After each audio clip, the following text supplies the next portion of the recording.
Chapter 22 Yellow Cords. When the girl had been enchained, I lifted her in my arms and carried her into one of the domed tents that had been indicated to me. There we would wait until her collar had been engraved. The floor of the tent was covered with thick, colorful rugs, and the inside was decorated with numerous silken hangings. The light was furnished by a brass Tharlian oil lamp, which swung on 3 chains. Cushions were scattered about on the rugs, and on one side of the tent there stood, with its straps, a pleasure rack. I set the girl gently down. She looked at the rack. First she said, "You will use me, will you not?" "No," I said. Then she knelt at my feet and put her head to the rug, throwing her hair over her head, exposing her neck. "Strike," she said. I lifted her to her feet. "Didn't you buy me to destroy me?" she asked, bewildered. "No," I said. "Is that why you said to me, 'Buy me, master'?" "I think so," she said. "I think I wanted you to kill me." Then she looked at me a while. "But I am not sure."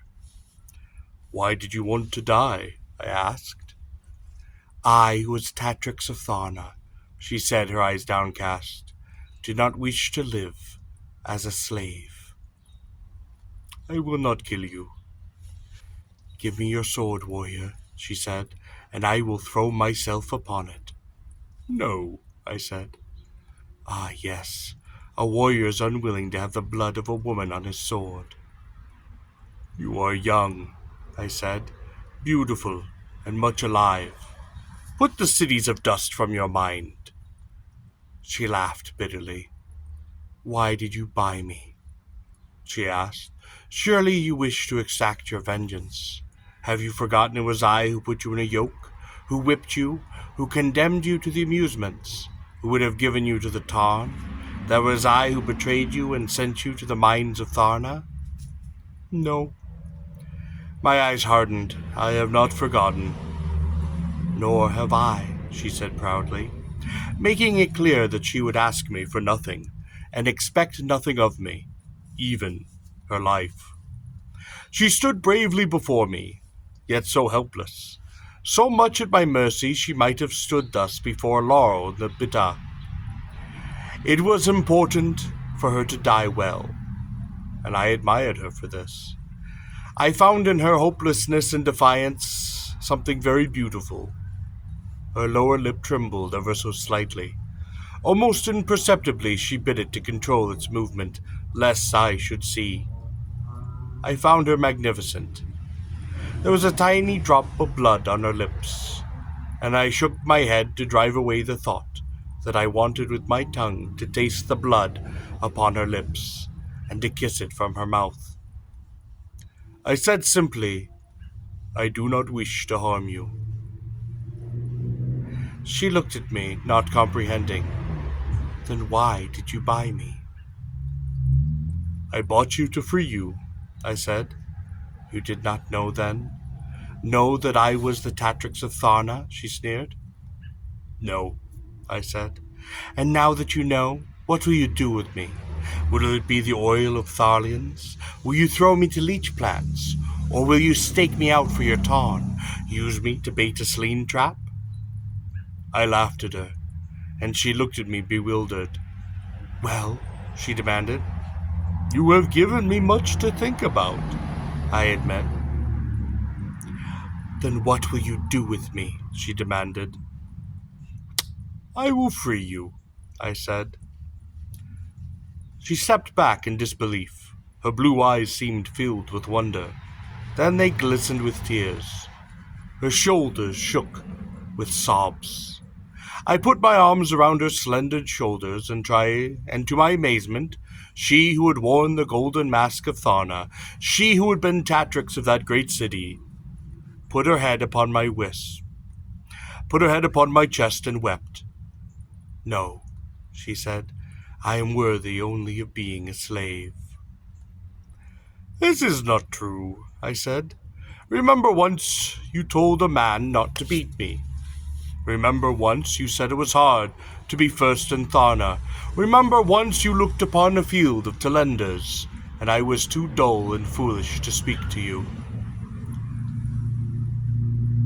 She shook within my arms, her tear-filled eyes lifted to mine. Why did you return me to Tharna? To barter you for the freedom of my friends, I said. Not for the silver and jewels of Tharna? No, I said. Am I not beautiful? She said, stepping back. I regarded her. You are beautiful indeed. So beautiful that 1,000 warriors might give their lives to see your face. So beautiful 100 cities might come to ruin upon your behalf. Would I not please a beast? She asked. It would be a victory for a man to have you on his chain. And yet, warrior, she spoke, you would not have kept me. You threatened to put me upon the block and sell me to another. I was silent. Why would you not keep me for your own? It was a bold question, strange to come from this girl, once Tatrix of Tharna. My love is Talina, I said, daughter of Marlinius, who was once Ubar of Ar. A man may have many slave girls, she sniffed. Surely in your pleasure gardens, wherever they may be, there are many beautiful captives who wear your collar. No, I said. You are a strange warrior. I shrugged. She stood boldly before me. Do you not want me? To see you is to want you, I admitted. Then take me, she challenged, for I am yours. I looked down at the rug, wondering how to speak to her. I don't understand, I said. You beasts are fools, she exclaimed. After this incredible outburst, she went to the side of the tent, and holding one of the hangings with her fist, thrust her face against it. She turned, still clutching the hanging in her fist, her eyes filled with tears but angry. You returned me to Tharna, she said, almost as if making an accusation, for the love of my friends and honor. Perhaps honor too, I admitted. I hate your honor, she cried. Some things are more compelling than even the beauty of a woman. I hate you, she said. I am sorry. Laura laughed, a small, sad laugh. She sat down upon the bunk at the side of the tent, tucking her knees into her chin. I don't hate you, she said. I know. But I did. I did hate you. When I was Tatrix of Tharna, I hated you. I hated you so. I was silent. I knew she had spoken the truth. I had sensed those virulent feelings with which she had unaccountably, to my mind, regarded me. Do you know, warrior, she asked, why I now only a miserable slave hated you so? No. Because when I first saw you, I knew you from 1,000 forbidden dreams. Her eyes sought me out, and she spoke so softly. In those dreams I had been proud in my palace, surrounded by my council and warriors, and then, shattering the roof like grass, a great Tarn descended, bearing a helmeted warrior, scattering my council, defeating my armies. He took me, stripped me, and bound me naked across the saddle of his bird, and then, with a great cry, he carried me to a city. And there I, once Pound Tatrix of Tharna, wore his brand and his collar. You need not fear those dreams. And in his city, said the girl, her eyes bright, he put bells upon my ankles, dressed me in the dancing silk. I had no choice, you understand, for I must do as he wished. And when I could dance no more, he took me in his arms, and like a beast, forced me to serve his pleasure. Sounds as a cruel dream, I said. She laughed, and her face did burn with shame. No, she said. It was not a cruel dream. I do not understand, I spoke slowly. In his arms I learned what Tharna could not teach. In his arms I learned to share the flaming splendor of his passion. In his arms I learned the mountains and the flowers, the cry of the wild tarns, and the touch of a laurel's claw. For the first time in my life, my senses were kindled, and for the first time I could feel the movements of the clothing upon my body. For the first time I noticed how an eye opens, and what truly is the feel of a hand's touch. And I knew then that I was no more or no less than he, or any other living creature, and I loved him. I said nothing. I would not have given up his collar for all the gold and silver in Tharna, not for all the stones of her grey walls. But you were not free in this dream. Was I free in Tharna? I stared down at the intricate pattern upon the rug, not speaking. Of course, she said, as one who wore the mask of Tharna, I put this dream for me. I hated it. It terrified me. It suggested to me that I, even the Tatrix, might share the unworthy nature of the beast. She smiled. Then I saw you, warrior. I thought you might be the warrior of this dream. So was I who hated you, and wanted to destroy you because you threatened me. You threatened all that I was. At the same time I hated you, I feared you, and I desired you. I looked up, surprised at her. Yes, I desired you. Her head fell and her voice became almost inaudible. Though I was Tatrix of Tharna, I wanted to lie at your feet upon that scarlet rug. I wanted to be bound with yellow cords. I recalled that she had said something of rug and cords in the council chamber of Tharna, when she had seemed consumed with her rage, when it seemed that she wanted to lash the very flesh from my bones. What is the significance of the rug and cords? I asked.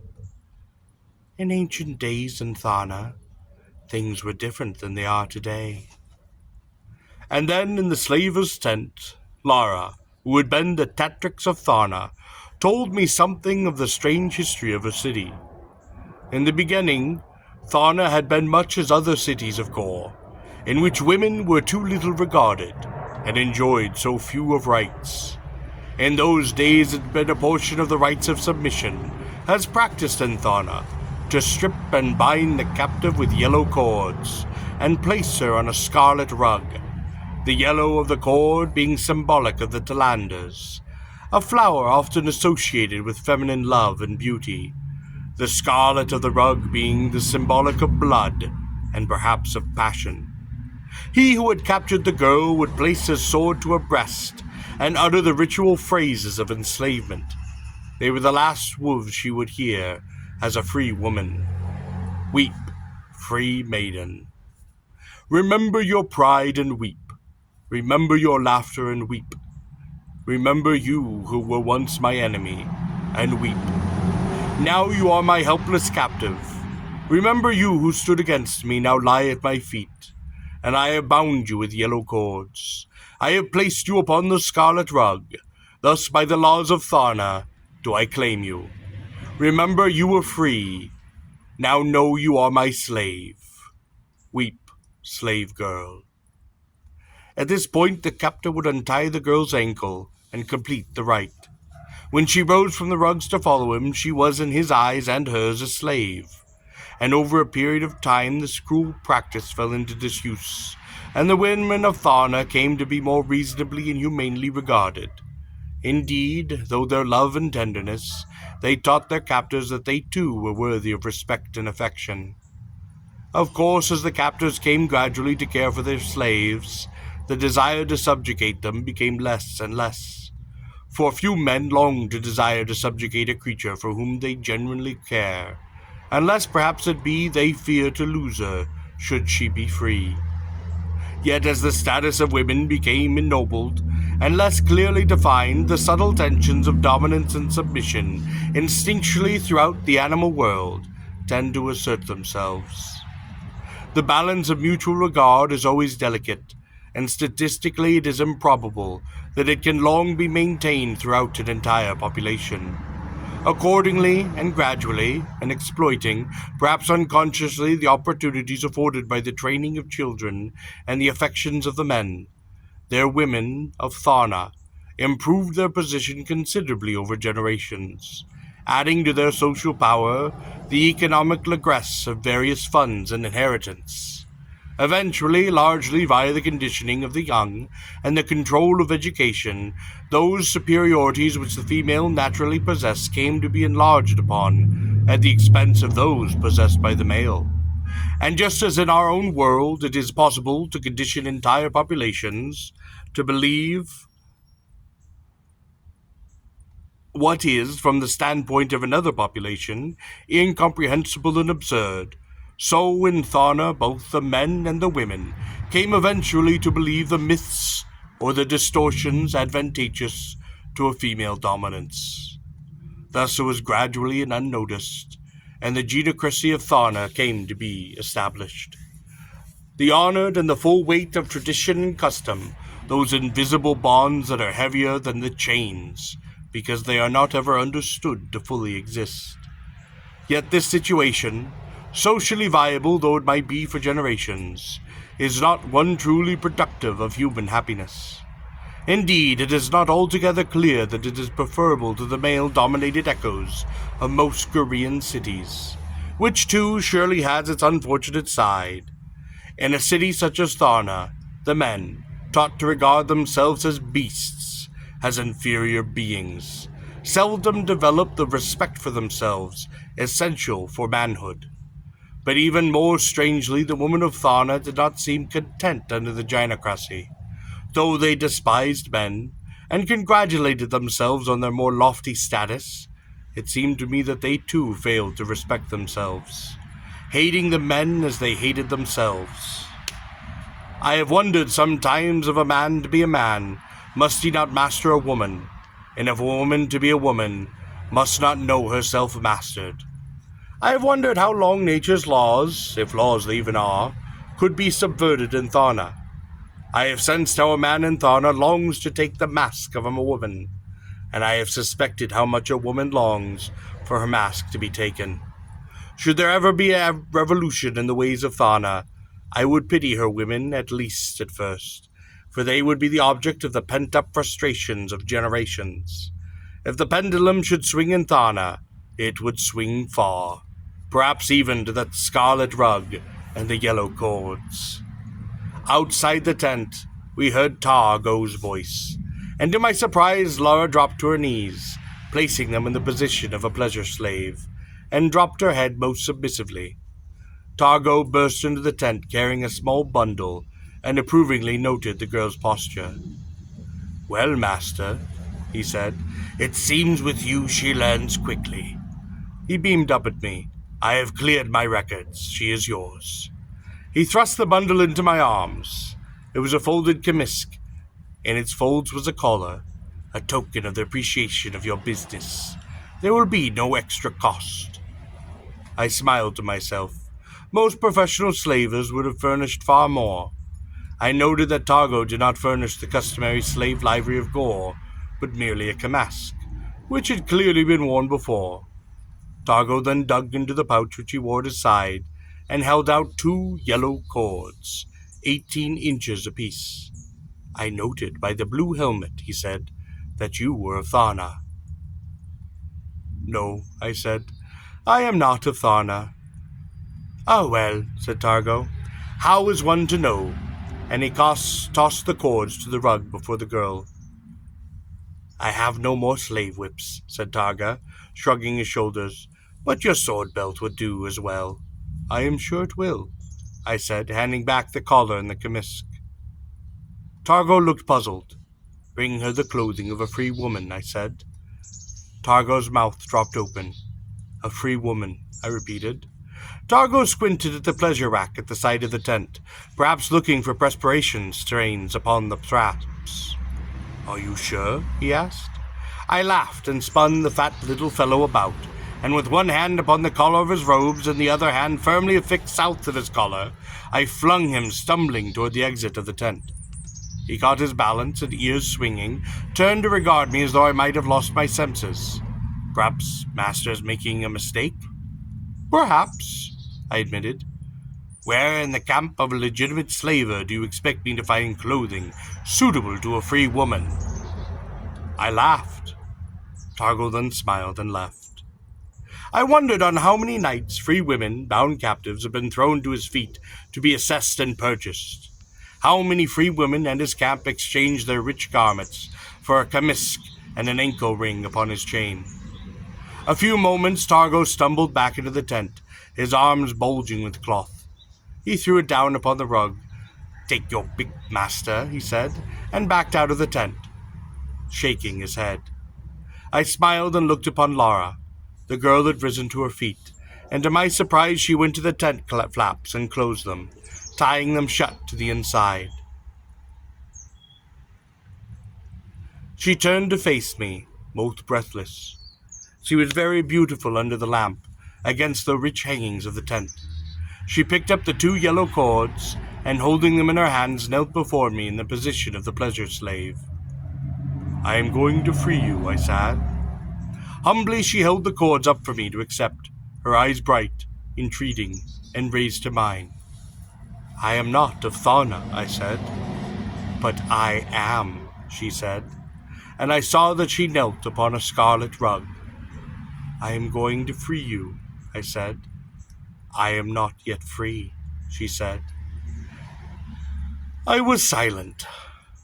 "Please," she begged. "Master." And so it was that I took the cords from her hand, and in the same night, Lara, who had once been the proud Tatrix of Tharna, became, according to the ancient rites of her city, my slave girl and a free woman.